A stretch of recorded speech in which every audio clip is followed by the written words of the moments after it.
ನಮಸ್ತೆ, welcome to Kusuma's kitchen. ಇವತ್ತು ನಾನು ಮಾಡುತ್ತಿರುವ ಅಡಿಗೆ ಕಡಲೆ ಸೊಪ್ಪಿನ ಪುಲಾವ್. ಇದಕ್ಕೆ ಬೇಕಾಗಿರೋ ಸಾಮಾನುಗಳನ್ನು ನೋಡೋಣ ಬನ್ನಿ.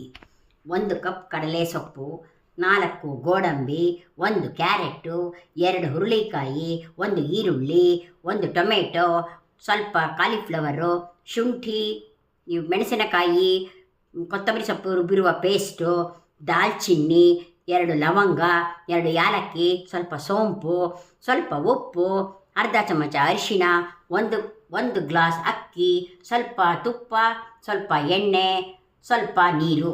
ಮಾಡುವ ರೀತಿಯನ್ನು ನೋಡೋಣ ಬನ್ನಿ. ಒಲೆ ಮೇಲೆ ಕುಕ್ಕರನ್ನು ಇಟ್ಟು ಅದಕ್ಕೆ 4 ಚಮಚ ಎಣ್ಣೆ ಹಾಕೋಣ. ಮತ್ತು ತುಪ್ಪ ಹಾಕಿ, ಲವಂಗ, ಯಾಲಕ್ಕಿ,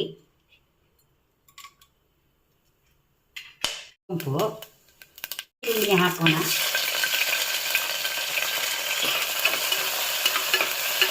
ಟೊಮೆಟೊ ಹಾಕೋಣ. ಹುರುಳಿಕಾಯಿನ ಹಾಕೋಣ. ಈರುಳ್ಳಿ ಹಾಕೋಣ.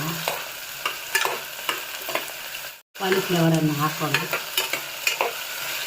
ಶುಂಠಿ ಮೆಣಸಿನಕಾಯಿ ಪೇಸ್ಟನ್ನು ಹಾಕೋಣ. ಈ ಕಡಲೆ ಸೊಪ್ಪನ್ನು ಹಾಕೋಣ. ಅಕ್ಕಿಯನ್ನು ಹಾಕೋಣ. 2 ನಿಮಿಷ ಹುರಿಯೋಣ.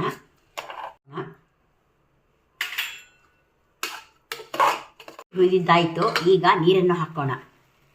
1 ಗ್ಲಾಸ್ ಅಕ್ಕಿಗೆ 1.25 ಗ್ಲಾಸ್ ನೀರನ್ನು ಹಾಕೋಣ.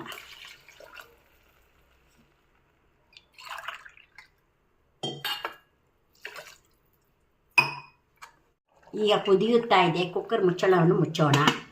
2 ಸೀಟಿಯನ್ನು ಕೊಂಡೋಣ. ಈಗ ತೆಗೆಯೋಣ. ಮಿಕ್ಸ್ ಮಾಡೋಣ. ಸೊಪ್ಪಿನ ಪಲಾವ್ ರೆಡಿಯಾಗಿದೆ. ಮಾಡಿ ನೋಡಿ, ತಿಂದು ಸವಿಯಿರಿ.